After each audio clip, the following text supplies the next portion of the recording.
Before I tell you what happened, I need you to understand something. Are you listening to this alone? Maybe it's late at night and you're scrolling through stories trying to find something to help you sleep. Or maybe you're driving through empty roads wondering what's really out there in the darkness. Either way, leave a comment and let me know where you are right now. And if this is your first time hearing about what happens on tribal lands when the clock strikes 2 a.m., hit that subscribe button because what I'm about to tell you is the reason an entire police department changed its operating procedures. My name is Ryan Whitebear, and I work for the Cheyenne River Sioux Tribal Police in South Dakota. 8 months ago, we used to patrol 24 hours a day like any other department. Standard shifts, standard procedures, officers on duty at all times. That changed after October 17th. Now, between 2 a.m. and 5 a.m., our station goes dark. No patrols. No responses to calls. Nothing. The doors stay locked and every officer stays inside until sunrise. The Tribal Council approved this change unanimously. The FBI questioned it. The state police thought we'd lost our minds. But they weren't there that night. They didn't see what we saw. They didn't watch 3 officers disappear in the span of 2 hours, or find what was left of them when the sun came up. I spent 6 years with the Rapid City Police Department before coming home. I thought I knew what real danger looked like. Street gangs, domestic violence calls, armed robberies, all of it. I was wrong. The worst thing I ever faced in the city was a man with a gun. Out here, after 2 a.m., we face something that doesn't need weapons. Something that's been here longer than any of us can remember. And it's been patient enough to learn exactly when we're most vulnerable. This is the story of why we don't patrol after 2 a.m. anymore. This is the story of the night that killed the graveyard shift and taught us that some hours of darkness belong to things that aren't human. And this is the story that every new officer learns on their first day, because forgetting it means you don't get a second chance. I started with Cheyenne River Tribal Police on September 2nd. The reservation covers 2.8 million acres across central South Dakota, most of it open grassland and river valleys with small communities scattered across distances that would take hours to drive. Our department ran 3 shifts: day, swing, and graveyard. I was assigned to graveyard, midnight to 8 a.m., because that's where rookies always start. My training officer was a woman named Claire Blackhorse, 42 years old, 15 years with the department.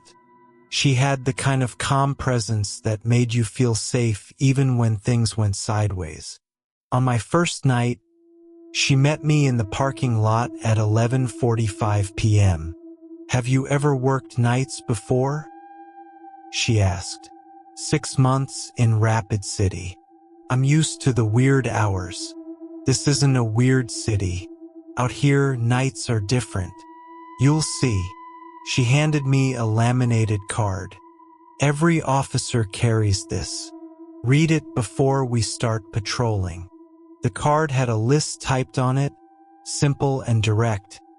Cheyenne River Tribal Police Night Shift Protocols. 1.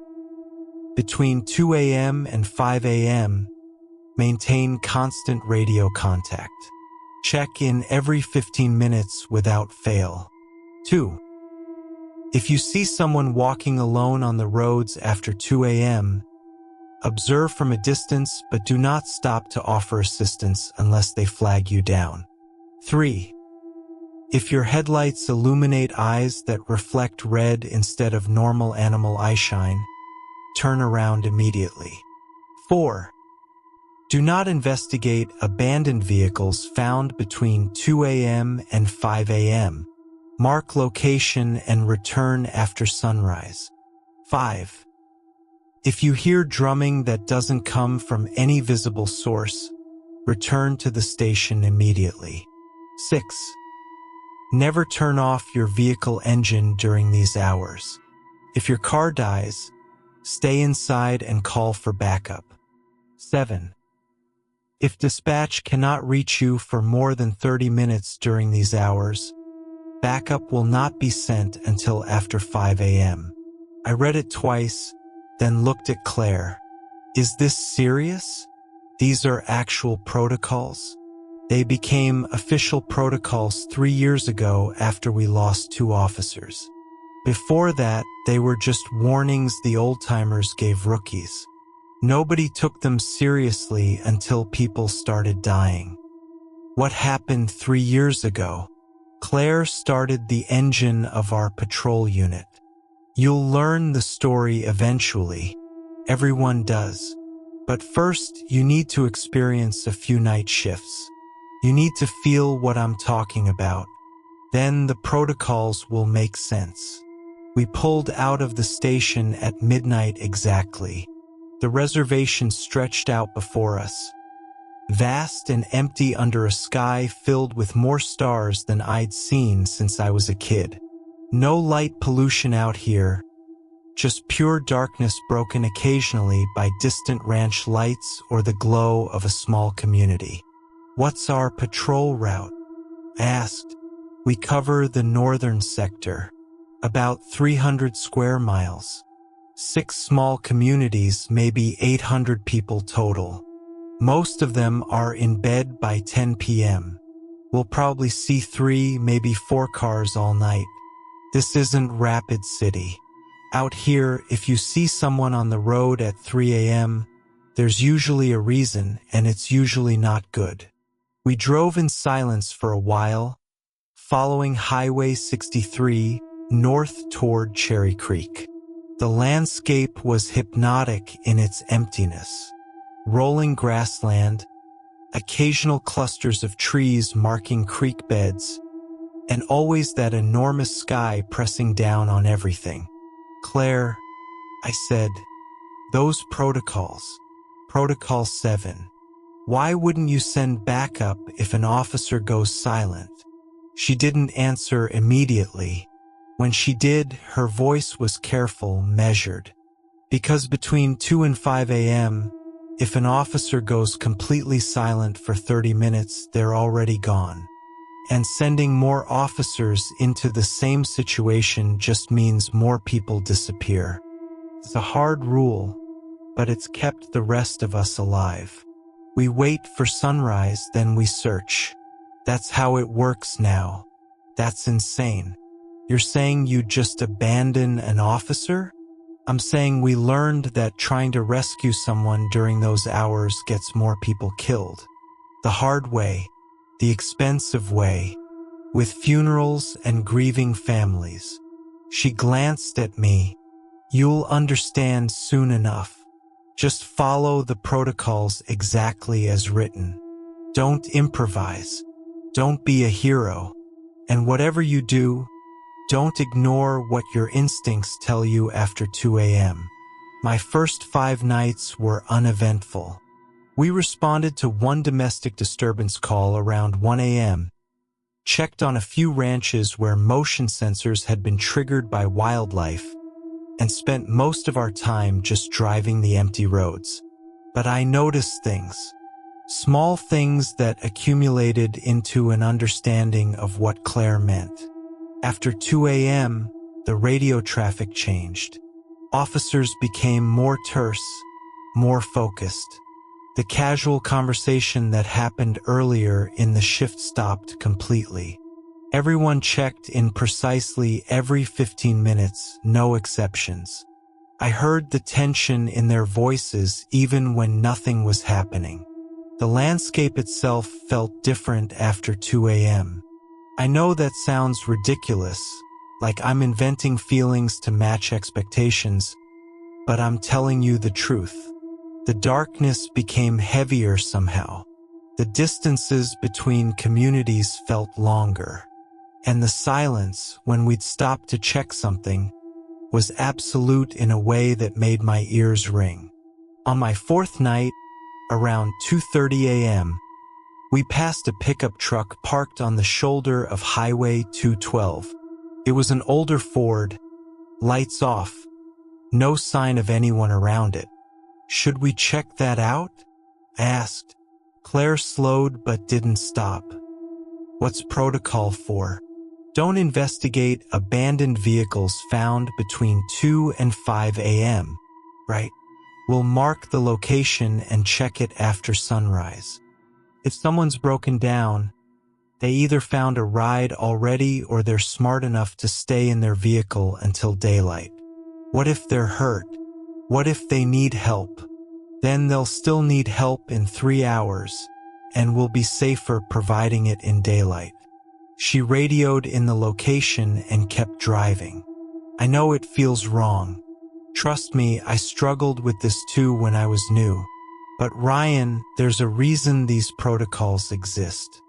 3 years ago, an officer named David Charging Cloud stopped to help what looked like a stranded motorist at 2:45 a.m. His last radio transmission was, 'I'm approaching the vehicle to make contact.' That was it. We found his patrol car 6 hours later, empty, engine still running. The stranded vehicle was gone. We never found David. What do you think happened to him? I think something lured him out of his car. I think whatever it was knew that cops stopped to help people, and it used that against him. David was a good officer, 14 years of experience. And he died because he did what we're trained to do, help people in need. Now we wait for sunrise, because whatever hunts out here, it can't or won't operate during daylight." We continued the patrol in silence. At 2:45 a.m. exactly, the same time Claire had mentioned David's last transmission, our headlights caught something ahead. Person walking along the road toward us. Even from a distance, something looked wrong about how they moved. Claire immediately slowed down.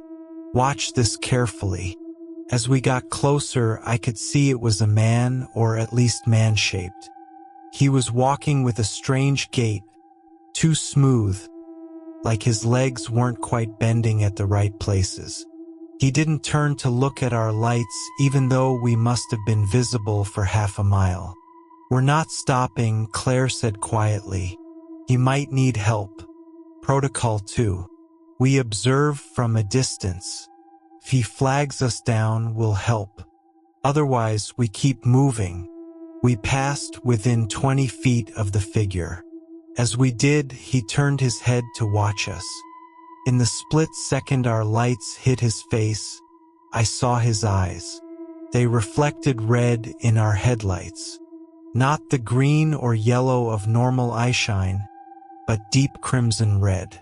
I felt my stomach drop. "Claire, I saw it. We're leaving." She accelerated smoothly but not frantically. "That wasn't human." Protocol 3. Red eyeshine means turn around. We're marking this location and heading back toward the station. I looked in the side mirror. The figure was still standing in the road, watching us go. It didn't move like someone who needed help.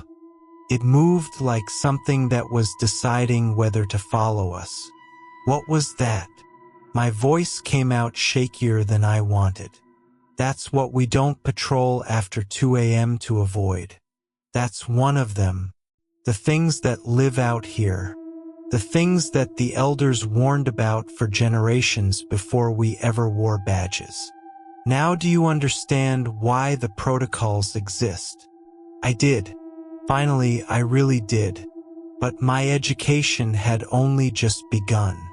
Over the next 2 weeks, I saw more. Always between 2 and 5 a.m. Always things that made the protocols make terrible, perfect sense. I saw abandoned vehicles that rocked back and forth as we passed, even though there was no wind and no one visible inside. I heard drumming coming from empty grassland, rhythmic and deliberate, though we were 15 miles from the nearest community. Once, our patrol car's engine sputtered and nearly died at 2:47 a.m., and I watched Claire's face go white as she coaxed it back to life, her hands shaking on the steering wheel. "If this had died," she said, "we'd be sitting here until sunrise, 4 hours in a dead vehicle with no heat, no protection, just waiting and hoping nothing notices us." The other officers had their own stories. During shift change, in those brief windows when day and night shifts overlapped, they'd share experiences in the break room. Always casual, always understated, but you could hear the real fear underneath. Officer Tommy Raines talked about seeing handprints appear on his windshield from the inside while he was driving alone. Fresh handprints, as if someone was in the back seat pressing against the glass.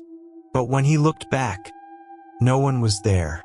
Officer Sarah Broken Rope mentioned hearing her dead mother's voice calling her name over the radio at 3:15 a.m., clear as day.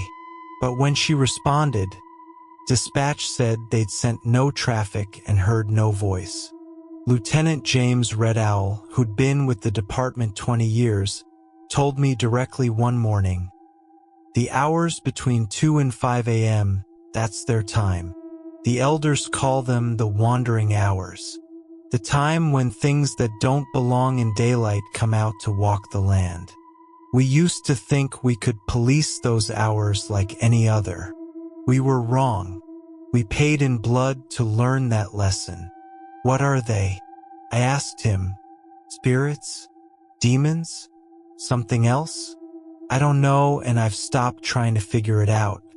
All I know is they're real, they're dangerous, and they follow patterns. They show up after 2 a.m. They avoid daylight.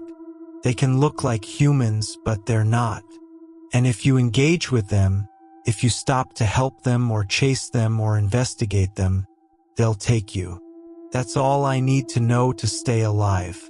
On October 12th, 5 days before everything changed, we had a close call that should have been a final warning. Claire and I were on patrol near the town of Red Scaffold when we got a call at 2:23 a.m. Dispatch reported a possible burglary in progress at the community center. Motion sensors triggered, lights seen moving inside, but the building should have been locked and empty. "We need to respond," I said. Claire hesitated. "Motion sensors malfunction. Animals trigger them sometimes. But if it's a real burglary," she made the decision. "We'll check it out, but we do this smart.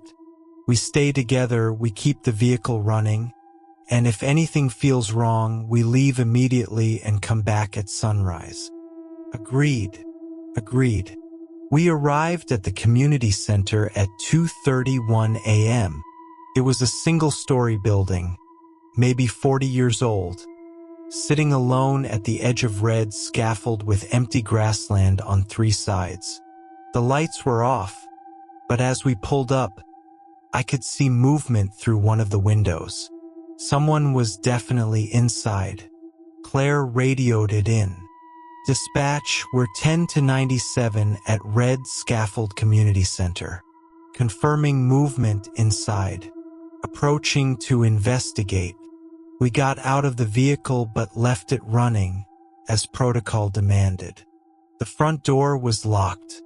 We moved around to the side where we'd seen the movement. Through the window, I could see a figure standing in what looked like the main hall. It was completely motionless, facing away from us. "Police!" Claire called out. "The building is closed. You need to exit immediately." The figure didn't move, didn't turn around, just stood there perfectly still. "Something's wrong," Claire whispered. "This doesn't feel right." That's when I noticed it. The figure inside, it didn't have a shadow. The moonlight coming through the opposite windows should have cast a shadow across the floor. But there was nothing. Like the figure wasn't really there or wasn't solid enough to block light. "We're leaving," Claire said suddenly. Now, as she said it, the figure inside turned to face us. In the dim moonlight filtering through the windows, I could see its face, or where a face should be. It was smooth, featureless, like someone had erased all the details. Just a blank surface where eyes and nose and mouth should have been. Claire grabbed my arm and pulled me back toward the patrol car. "Don't run. Walk steadily. Don't look back." We got to the vehicle and Claire put it in reverse, backing away from the building. Through the windows, I could see the figure moving now, gliding more than walking, following us to the edge of the building. "What the hell was that?" I asked. "I don't know. But it wasn't human and it wasn't here to rob a community center. Someone or something called that in. I wanted officers to respond. Wanted us inside that building." She accelerated once we hit the road. "That was a trap, Ryan. We almost walked right into it." We returned to the station immediately, even though our shift had 2 more hours. Claire filed a report, marking the location as under investigation and requiring daylight follow-up only. The next morning, the day shift checked the community center. The building was locked, undisturbed. Security cameras showed nothing. No movement, no figure, no break-in. Whatever we'd seen, it had left no trace. Lieutenant Red Owl pulled us aside. "You did the right thing leaving. Trust those instincts. If something feels wrong after 2 a.m., it is wrong. Every time. No exceptions." I wish we'd taken that warning more seriously. I wish we'd understood that what we saw at the community center was just the beginning. But we didn't. We thought we dodged a close call and learned our lesson. We had no idea how much worse things were about to get. October 17th started normally. Claire and I reported for shifts at midnight. Clear skies, temperature dropping toward freezing, the kind of autumn night where the stars felt close enough to touch.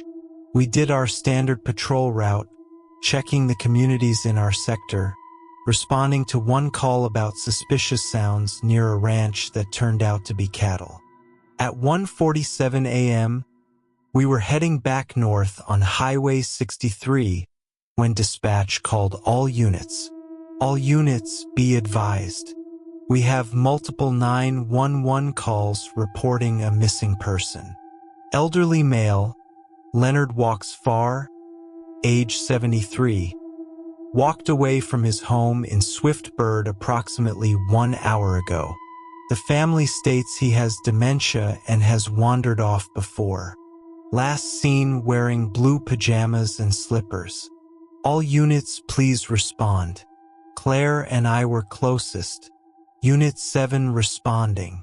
We're 15 minutes from Swift Bird. 3 other units also responded. Officer Tommy Rains from the south, Officer Sarah Broken Rope from the east, and Sergeant Wade Clearwater from the station. All heading to Swift Bird to search for an elderly man who'd wandered into a freezing October night. We arrived at 2:03 a.m. The family was outside, terrified.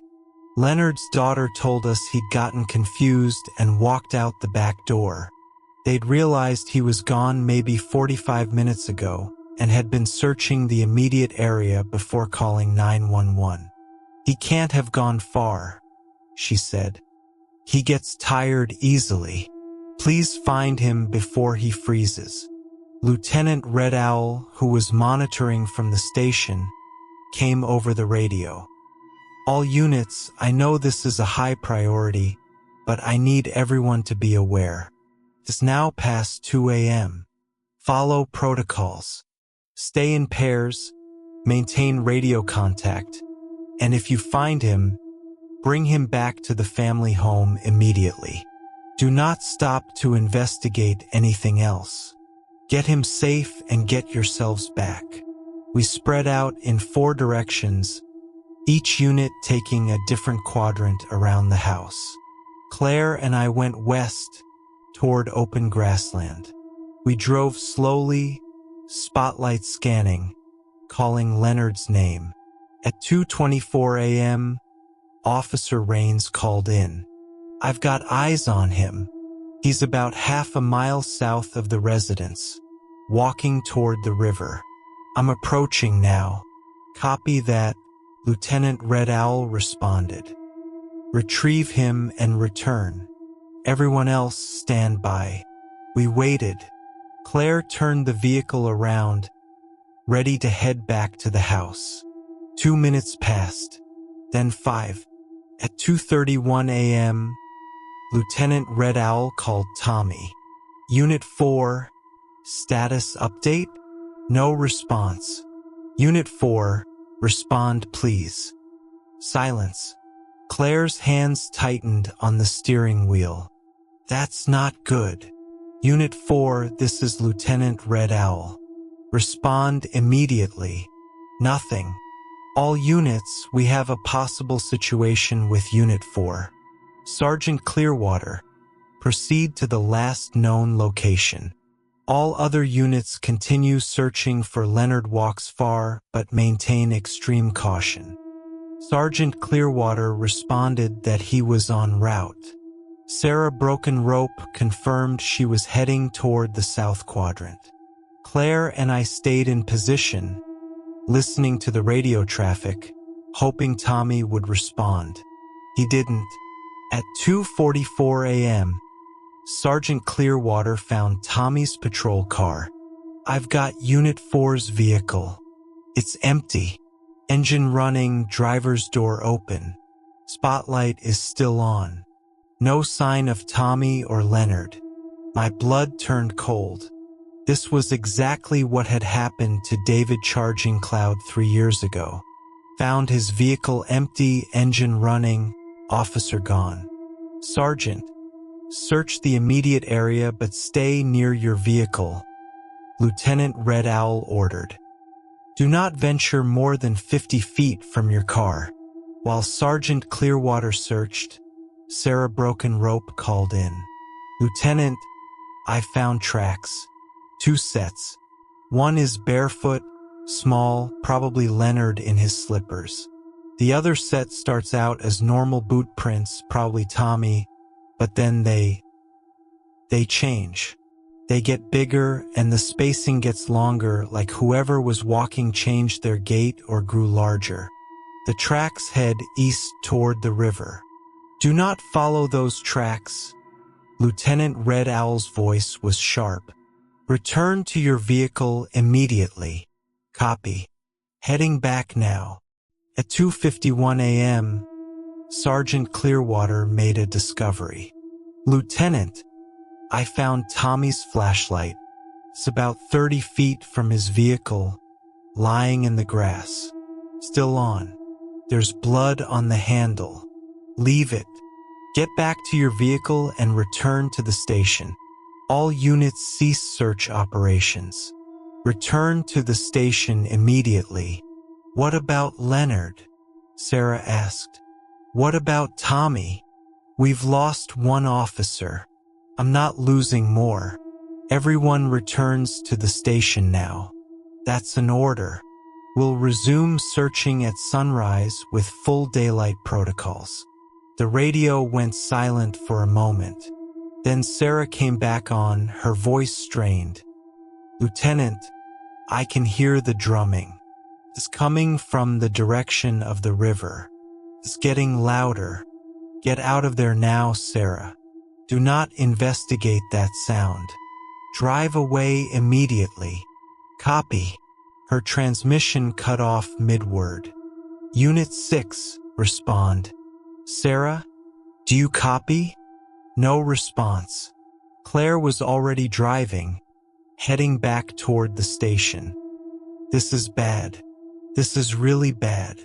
All units, check in, Lieutenant Red Owl commanded.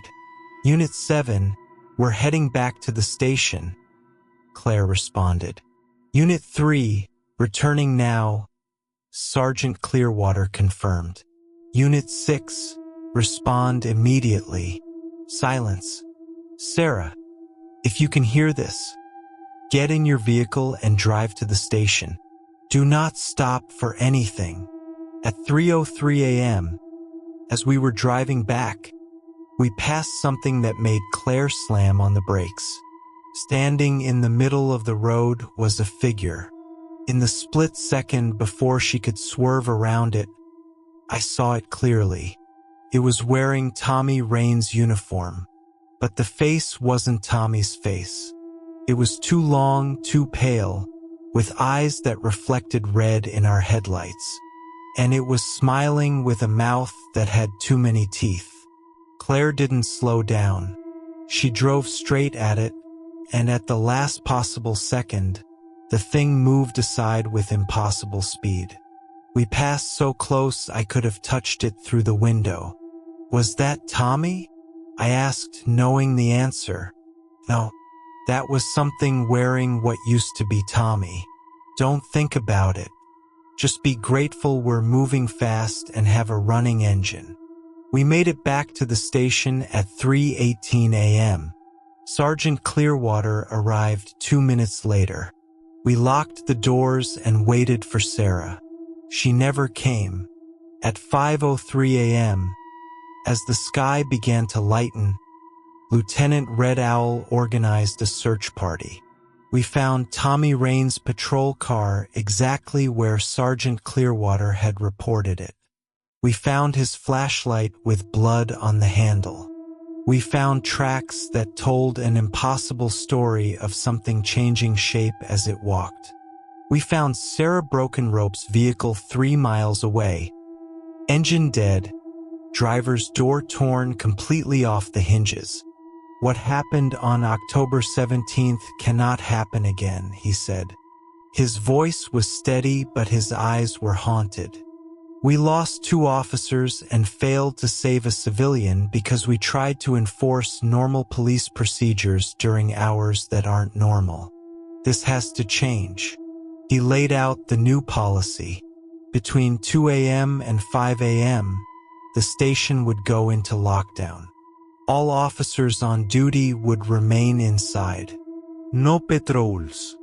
No responses to calls unless it was an immediate life-threatening situation within sight of the station. The doors would be locked. The lights would be dimmed. And we would wait for sunrise. What about people who need help during those hours? Officer Martinez asked. What if there's a real emergency? Then we'll respond at 5:01 a.m., Lieutenant Red Owl said. I know how that sounds.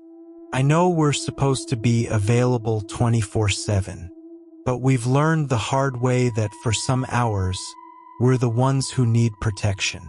And I'd rather explain to the public why we didn't respond immediately than explain to 2 more families why their loved ones are never coming home. Some officers objected. It felt like abandoning our duty, like admitting defeat against something we didn't understand. But those of us who'd been there that night, who'd seen what we saw, we understood. You can't fight what you can't comprehend. You can't arrest what isn't human. All you can do is survive. The Tribal Council approved the new protocols within a week. The elders on the council didn't question it at all. They knew. They'd always known. One of them, a woman named Evelyn Whiteplume, who was 94 years old, spoke at the council meeting. My grandmother told me when I was a girl, she said, that the hours between deep night and first light belong to the wanderers, the spirits who are not at rest, the things that were here before us and will be here after we're gone. She said that during those hours you stay inside, you keep the lights low, and you don't draw attention to yourself. We forgot that wisdom. We thought modern ways and badges and guns made us immune to the old dangers. We were wrong. These young officers learned what my grandmother tried to teach me 70 years ago. I'm just sorry they had to pay such a high price for that education. The new policy went into effect on November 1st. Between 2 a.m. and 5 a.m., our station goes dark. Officers on duty stay inside. We monitor the radio and surveillance systems, but we don't patrol. We don't respond. We wait. In the 8 months since then, we haven't lost a single officer. We haven't had any unexplained incidents during those hours. Whatever hunts after 2 a.m., it seems to have accepted our new boundaries. But we pay a price for that safety. 3 times now, people have called 911 during the restricted hours. Once, a woman reported an intruder in her home at 2:34 a.m. Once, a man called about a vehicle accident at 3:15 a.m. Once, a teenager heard someone trying to break into their trailer at 2:47 a.m.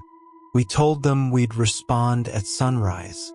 We told them to lock their doors, turn off their lights, and stay quiet until daylight. The woman with the intruder, we found her house undisturbed at dawn.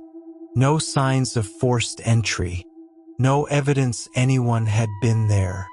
She insisted she'd seen someone, but when pressed, she admitted the figure had looked wrong, somehow. Wrong proportions. Wrong movements. The vehicle accident, we found the car at sunrise. Empty. No damage beyond what appeared to be the driver deliberately driving into a ditch. No blood. No signs of injury. The driver was never found.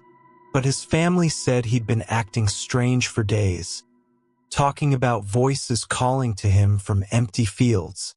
The teenager, when we checked at dawn, said the sounds had stopped around 5 a.m. Said whatever was outside had just left when the sun started to rise. We found tracks around the trailer. They started as human footprints but changed into something else. Something with claws. Something that walked on 4 legs. Then the tracks just stopped, like whatever made them had vanished. Were those real emergencies? Or were they lures like what happened with Tommy and Sarah? We'll never know. But we didn't take the bait. We didn't send officers into the darkness to find out. Some people call us cowards. They say we're neglecting our duty, that real police would respond no matter what time it is. They don't understand. They weren't there that night. They didn't see Tommy's uniform and smiled with too many teeth. They didn't find the empty clothes arranged in a circle. They didn't watch 2 experienced officers and an elderly man simply cease to exist within a span of 2 hours. We're not cowards. We're survivors.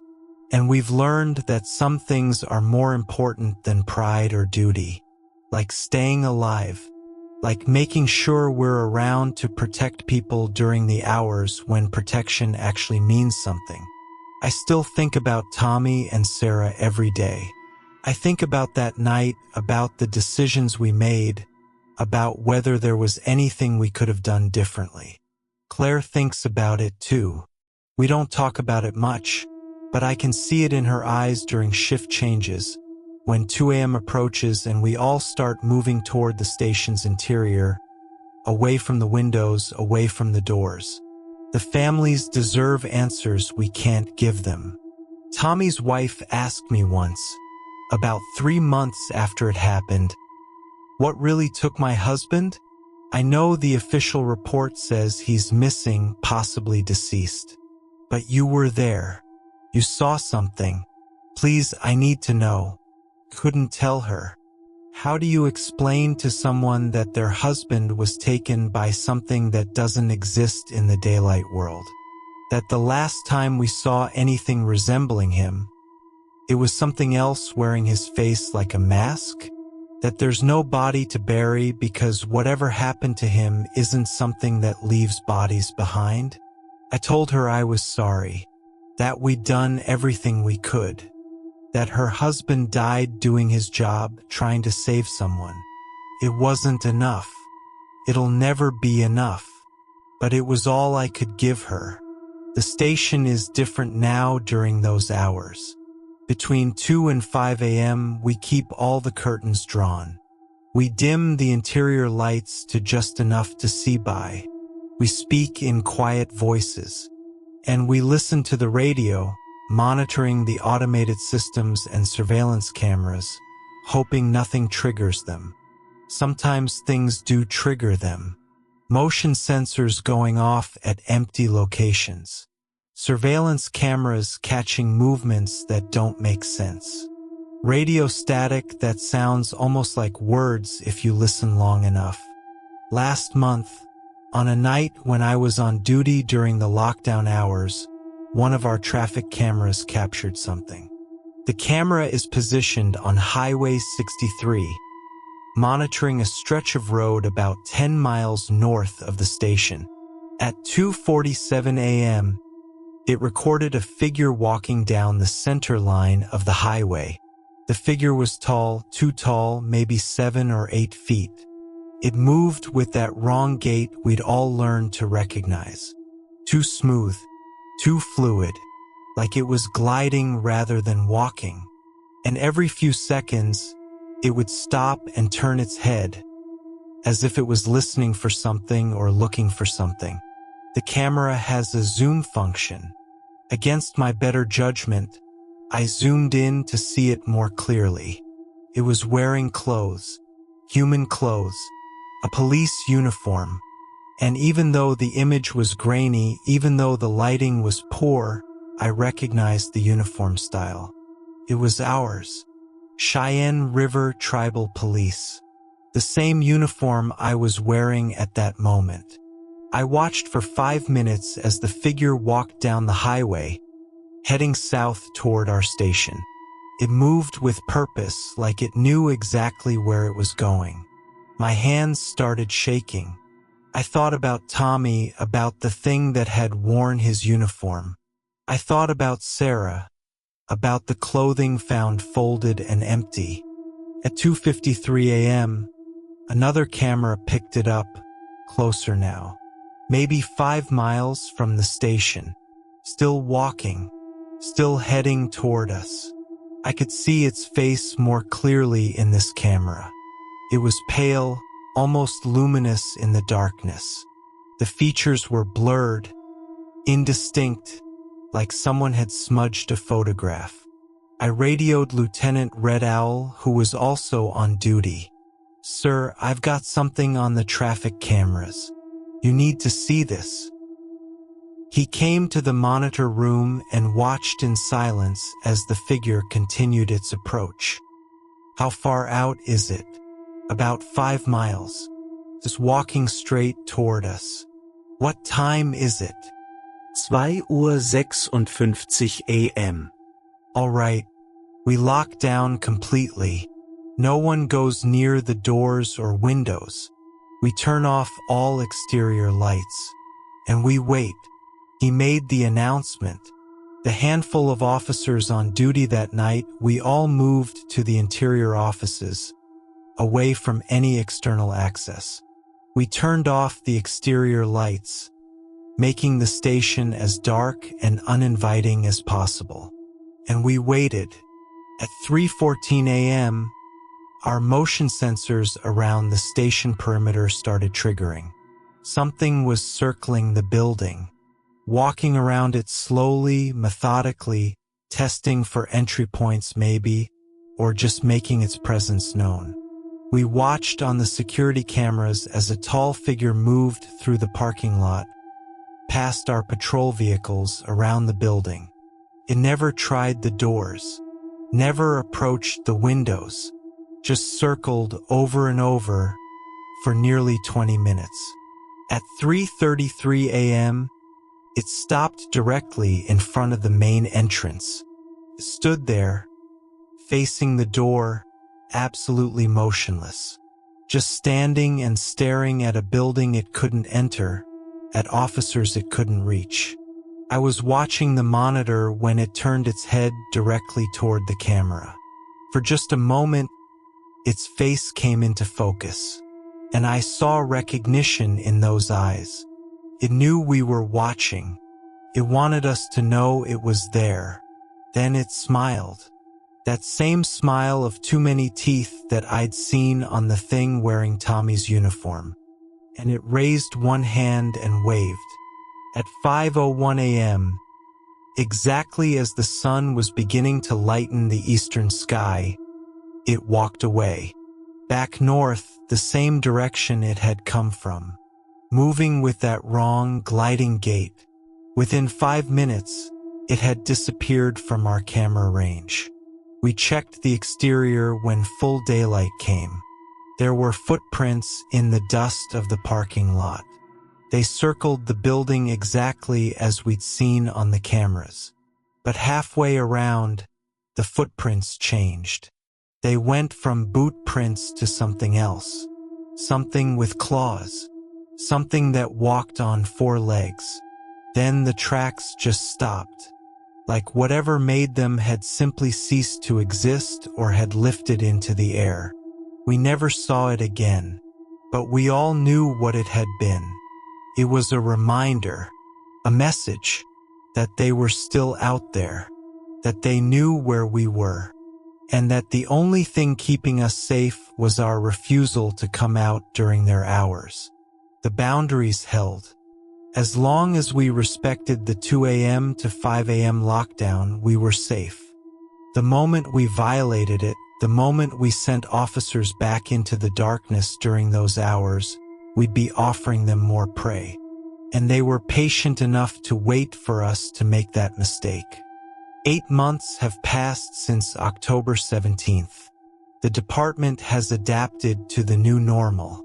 New officers joining the department are trained on the lockdown protocols from day one. It's not hidden or treated as some embarrassing policy we're ashamed of.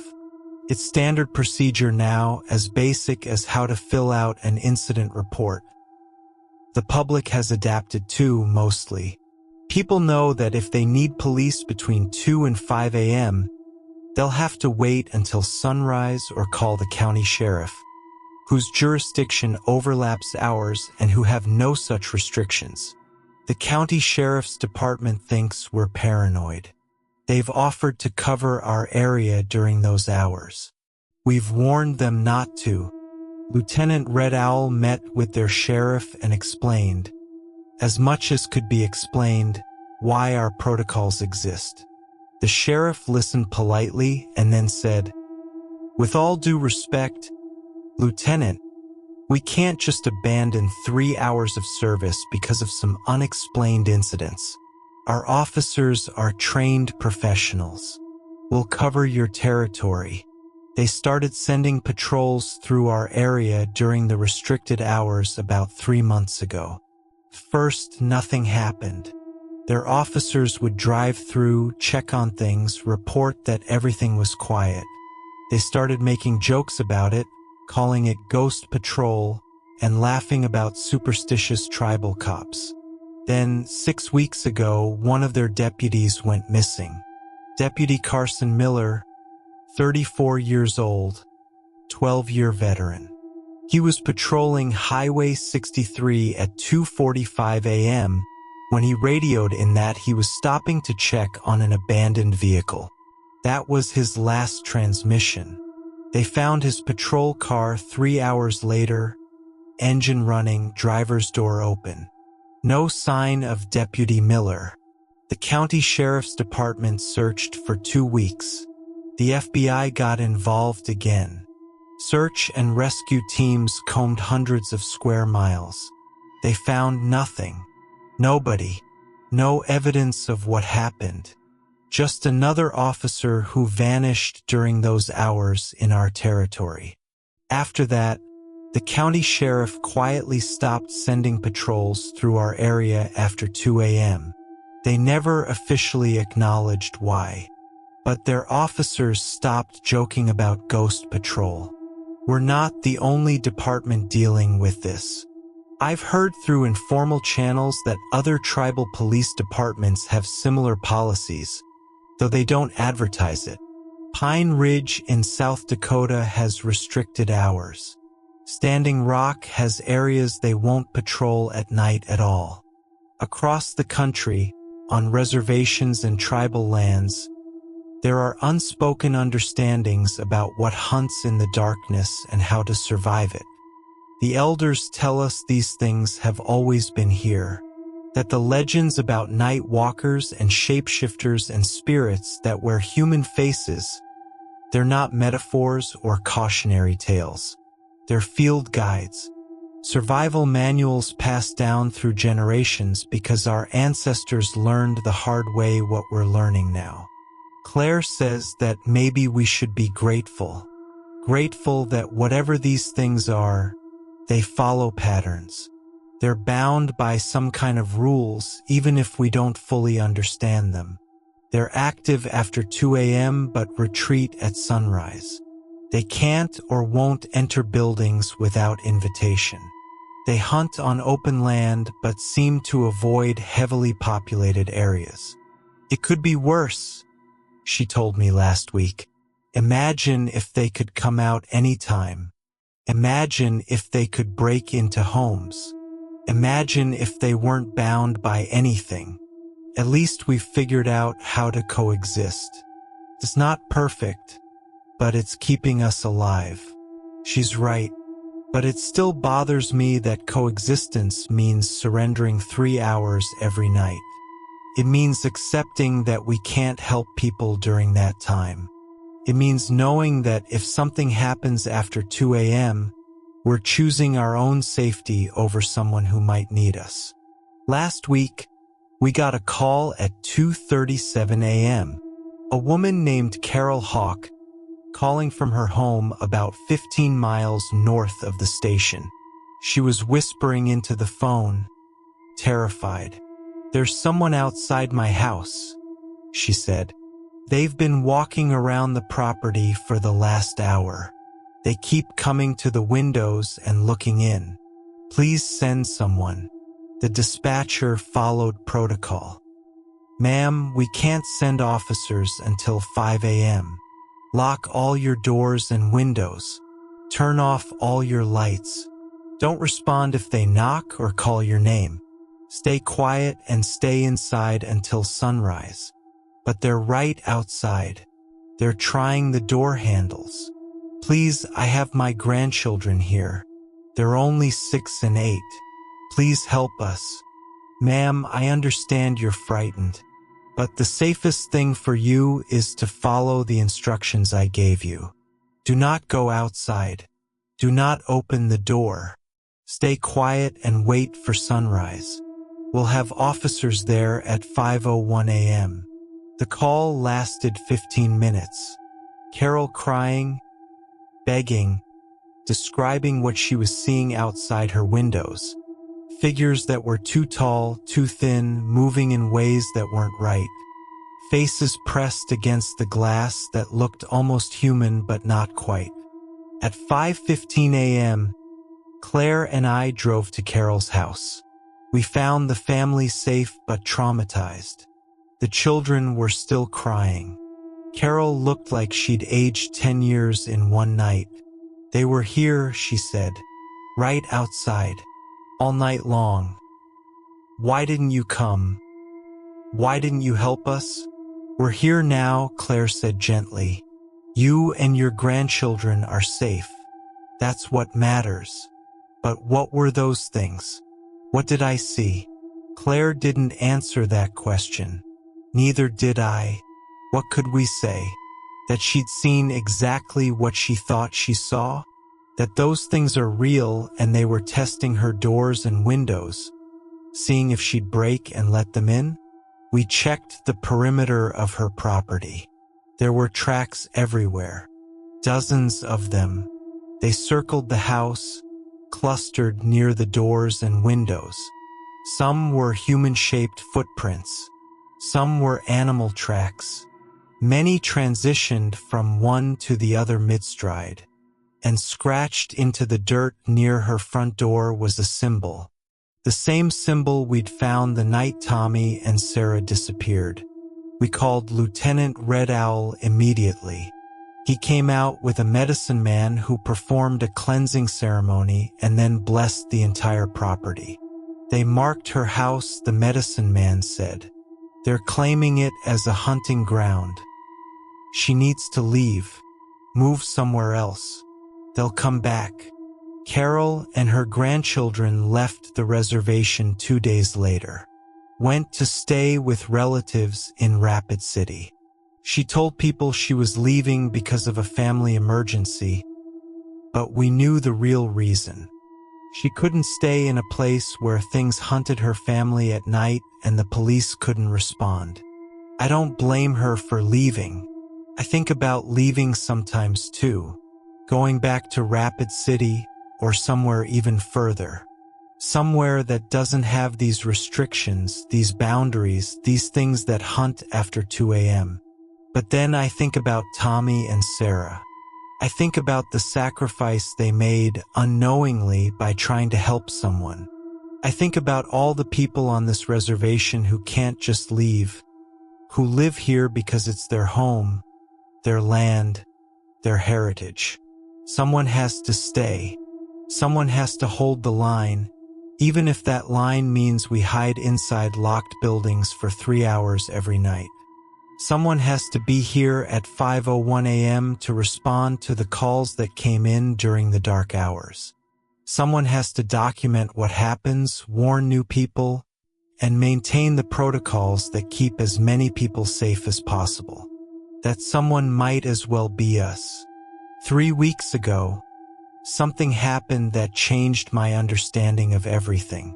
I was on duty during the lockdown hours, monitoring systems from inside the station. Claire was off that night. It was just me, Lieutenant Red Owl, and Officer Martinez, who joined the department 2 months after the October incident. At 3:17 a.m., our computer system received an email. That shouldn't have been possible. Our email server is locked down after midnight, only accepting emergency communications from verified law enforcement accounts.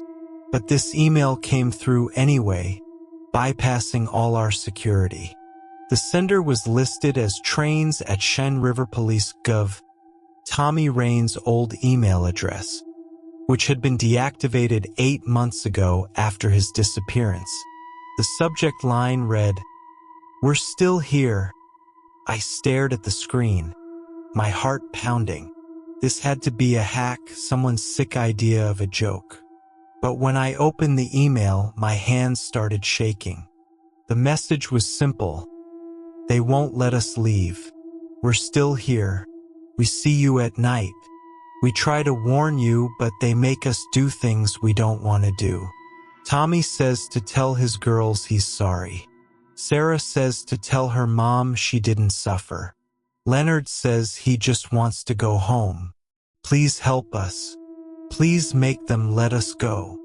Attached to the email was a photograph. It showed 3 figures standing in darkness. The image was grainy, distorted, like it had been taken through some kind of interference. But I could make out faces. Tommy's face, Sarah's face, an elderly man's face that must have been Leonard. Except they weren't quite right. The faces were elongated, stretched. The eyes were too large.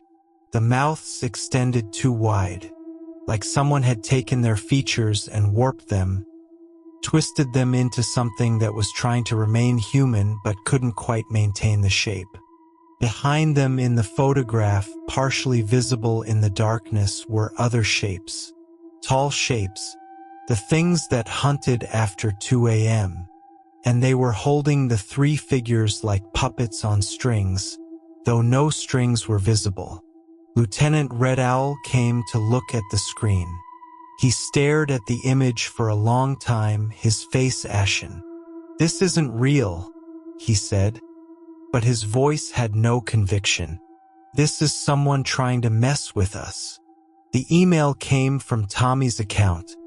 I said, how would anyone even know that address? Martinez looked over my shoulder and immediately backed away. That's them. That's what they look like when they're taken. My grandfather told me stories. He said the night walkers don't kill you. They trap you, keep you alive somehow, use you to lure others. He said you can see them sometimes if you look carefully at the figures after 2 a.m. The people inside trying to break free but can't. That's impossible, Lieutenant Red Owl said. Is it? Martinez gestured at the screen. After everything we've seen, after everything that happened in October, is anything really impossible? I read the email again. They're asking for help, saying they try to warn us, but they make them do things. What if all those figures we see after 2 a.m., the ones that look almost human but not quite, what if they're all people who were taken? What if Tommy and Sarah and Leonard are trapped somehow, being used to hunt others? The thought was horrifying.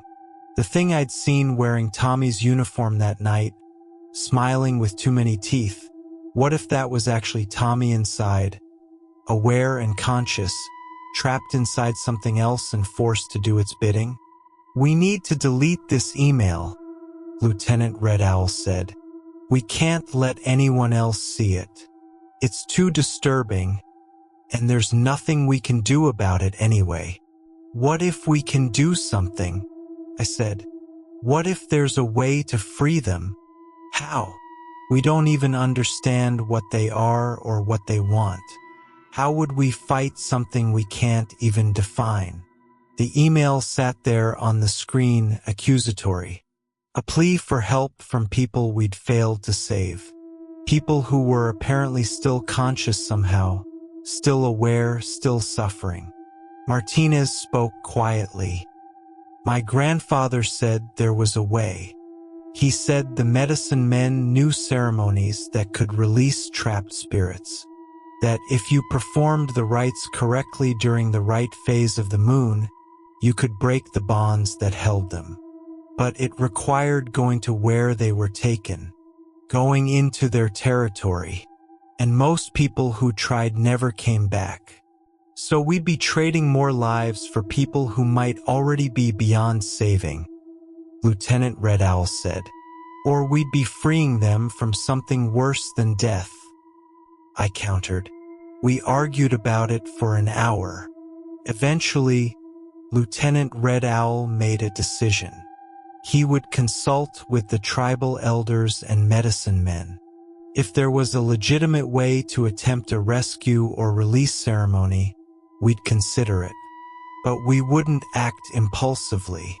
We wouldn't throw more lives away on a desperate attempt that would likely fail. The email disappeared from our system at 5:03 a.m., exactly 2 minutes after sunrise. It vanished completely, as if it had never existed. The only proof we had were screenshots Martinez had taken on his phone.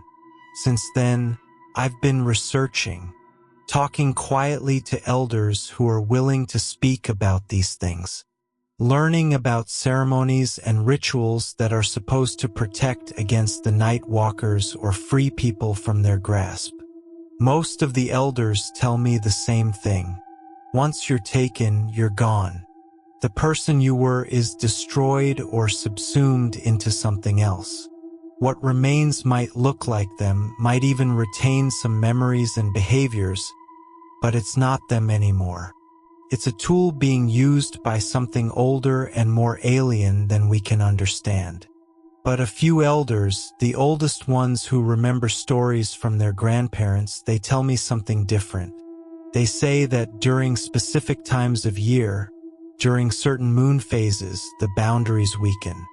And if you know the right ceremonies, if you have the right protections, you can enter their territory and bring people back. The cost is high. The danger is extreme. and the success rate is almost zero. But it's possible. I haven't told Claire any of this. I haven't told Lieutenant Red Owl that I'm seriously considering attempting it. But I think about Tommy's daughters growing up without their father. I think about Sarah's mother, who still leaves flowers at the place where Sarah's patrol car was found. I think about Leonard's family, who deserved better than losing him to something they don't understand. And I think about that email. They won't let us leave. We're still here. If there's any chance they're really still conscious, still aware, still suffering, don't we have an obligation to try? Next week is the new moon. According to the elders I've talked to, that's when the boundaries are thinnest, when a ceremony might actually work. I found a medicine man who's willing to perform the rites, though he's warned me repeatedly that he can't guarantee my safety or the success of the attempt. Claire would try to stop me if she knew. Lieutenant Red Owl would forbid it. So I'm not telling them. I'm going to request a few days of personal leave, claiming I need to visit family in Rapid City. And instead, I'm going to take one last patrol between 2 and 5 a.m., not to enforce laws, not to respond to calls, but to try and bring home 3 people who deserve better than being trapped in the darkness forever. Maybe I'm being stupid. Maybe I'm going to end up like them, trapped and twisted and used as bait for the next foolish officer who thinks they can make a difference. But I have to try, because if I don't, who will? I'm writing this the night before I make the attempt. If you're listening to this, it means I either made it back and decided to share the story, or someone found these recordings after I disappeared and released them against department policy. Either way, you deserve to know the truth. You deserve to understand what really patrols the reservation after 2 a.m. and what happens to the people who are taken. The medicine man's name is William Black Elk. He's 78 years old, and he's been performing traditional ceremonies since he was 15. He told me that his grandfather helped perform a rescue ceremony once, back in the 1940s. A young woman had been taken by the night walkers. Her family refused to give up on her. They gathered everything they had of value and offered it to my great-grandfather and the other medicine men if they would try to bring her back. They agreed. 7 medicine men went into the territory where she'd been taken during the new moon, performing the old ceremonies that were supposed to weaken the night walkers' hold. Took all night. 4 of the medicine men died during the ceremony. But at sunrise, they emerged with the woman. She was alive. She was herself. But she was never the same afterward. She could remember being taken, being trapped inside something else, being forced to hunt and lure others. The memories destroyed her mentally. She lived another 15 years but spent most of them in a state of catatonic terror, reliving what had been done to her. I'm telling you this, William said, so you understand what you're really asking for. Even if we succeed, even if we bring them back, they may not thank you for it. Death might be kinder than what they've experienced. They deserve the choice, I said. They deserve to be free, even if freedom means they can finally rest. Then we'll try. But you need to understand the protocol. We go to the place where they were taken. We create a protective circle using blessed cornmeal and other sacred items. We perform the ceremony from inside that circle. Under no circumstances do we leave the circle until sunrise.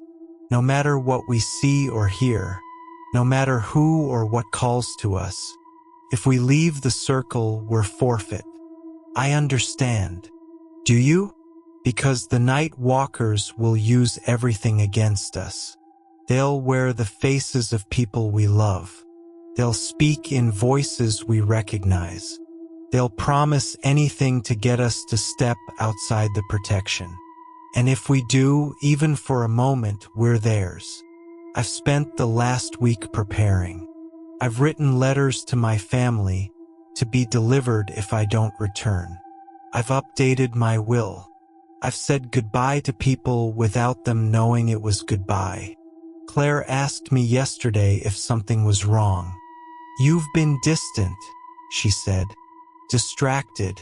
What's going on?" I wanted to tell her. I wanted to share what I'd learned, what I was planning. But I knew she'd try to stop me. She'd tell Lieutenant Red Owl. She'd do everything in her power to prevent me from going through with this, so I lied. I told her I was just tired, stressed from the job. She didn't believe me.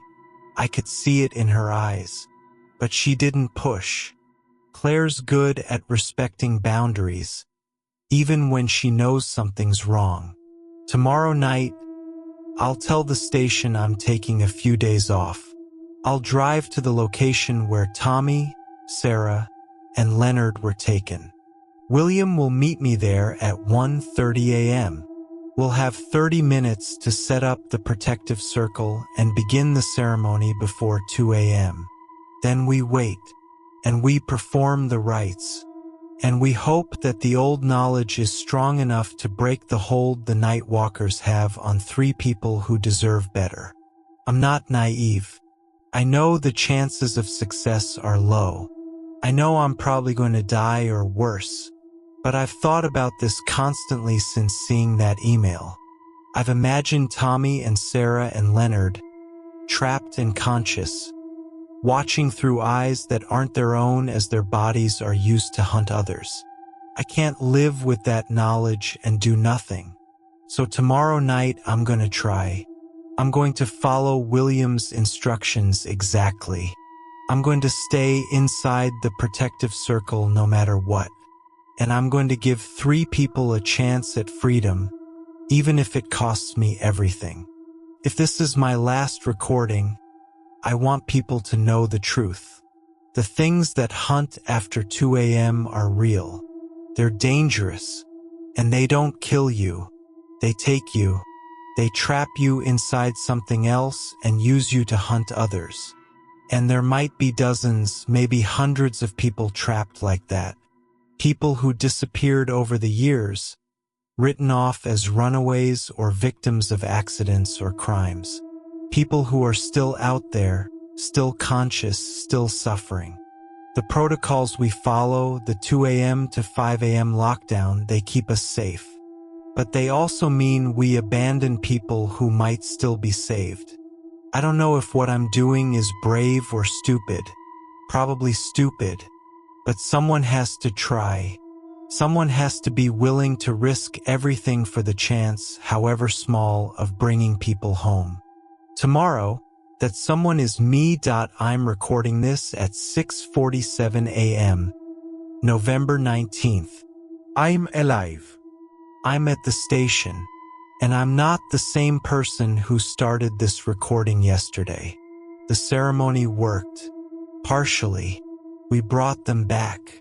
But William Black Elk was right. Death would have been kinder. I can't share the details of what happened during those hours inside the protective circle.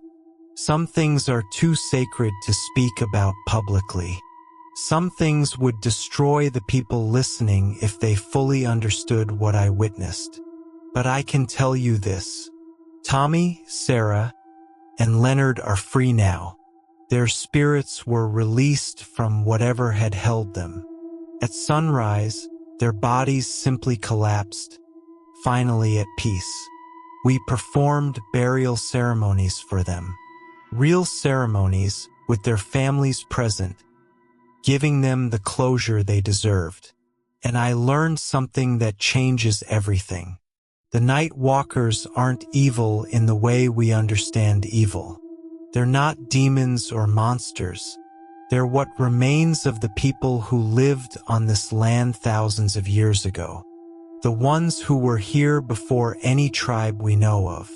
They died, But they didn't leave. They found a way to continue existing in the hours between deep night and sunrise. The hours that belong to the dead. They take people because they're lonely, because they've forgotten what it means to be human and they're trying to remember. They wear human faces and walk in human shapes because they desperately want to be human again. But they've been gone too long. They're too far removed from life. And so they trap people, use them as anchors to the living world, and in doing so, create more suffering. Understanding this doesn't make them less dangerous. But it does change how I see the 2 a.m. to 5 a.m. lockdown. We're not just protecting ourselves. We're maintaining a boundary that keeps the living and the dead separate.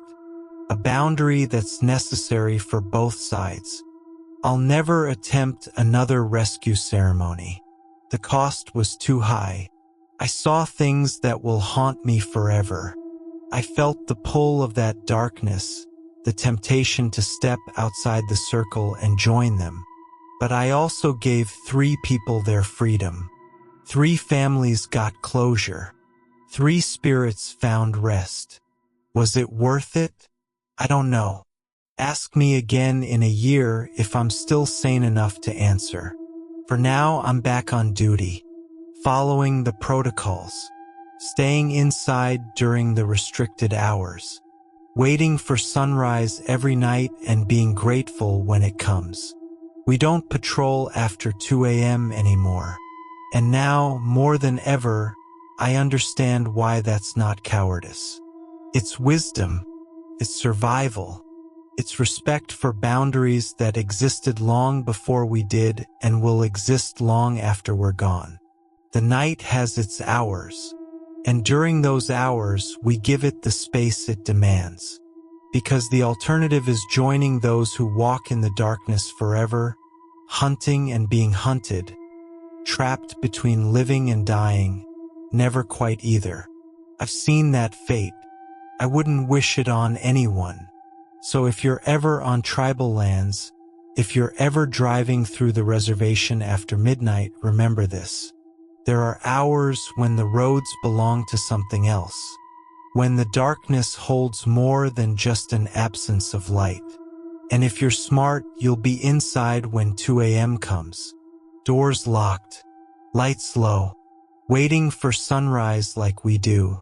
Because some rules exist for reasons you only understand when it's too late to follow them. That's my story. That's why Cheyenne River Tribal Police don't patrol between 2 and 5 a.m. anymore. That's why we've lost officers and learned to live with protocols that sound insane to outsiders.